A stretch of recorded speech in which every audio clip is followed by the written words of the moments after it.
대통령이 누가 되느냐에 따라서 우리나라 경제를 생각했을 때 어떤 후보가 당선되는 게 유리한가요?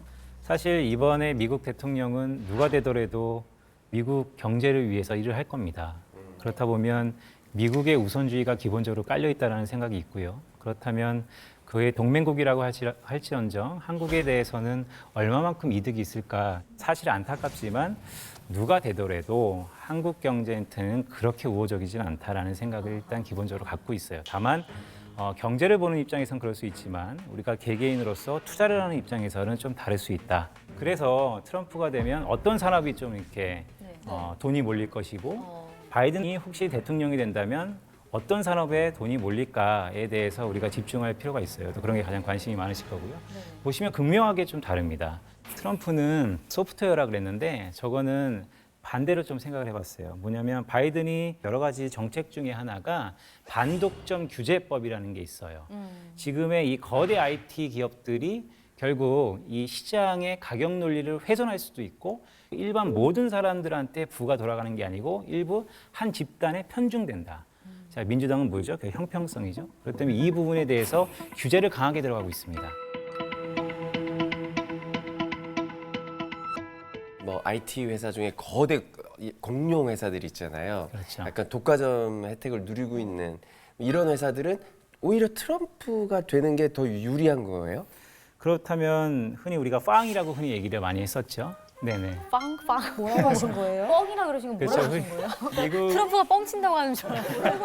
네, 불어를 흔히 하신 건데. 말씀드렸던 것처럼 전 세계 글로벌 산업을 리드하는 여러 가지 기업들이 있어요.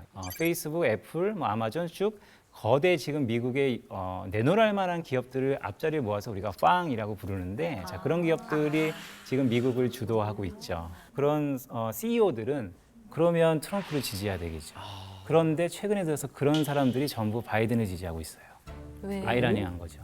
왜냐하면 흔히 월가가 바이든에 베팅했다는 얘기가 있습니다. 월가라는 것은 자본주의의 중심에 있는 곳이에요. 돈이면 피도 눈물도 없는 곳이죠. 그런데 반대편에 있는 어떻게 보면 바이든 쪽에 집중하는 이유가 뭐냐? 그렇기 때문에 이번 대선이 바이든 쪽으로 기울었다라고 사람들이 많이 얘기하는 이유 중에 하나입니다.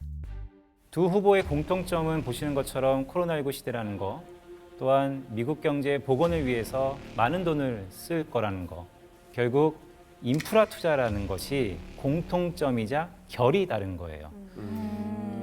바이든이 혹시 대통령이 된다라고 하면 최근의 트렌드죠. 기후변화, 탈석유화, 이런 신재생, 이런 친환경적인 곳에 많은 인프라 투자라든지 제도 개선이 있을 것입니다.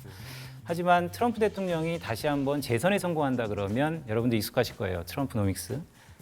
명확하죠. 세제를 감면시켜서 기업들이 좀 더 투자를 활발하게 통신 설비라든지 5G. 반도체는 겹치는데요? 예, 예리하시네요.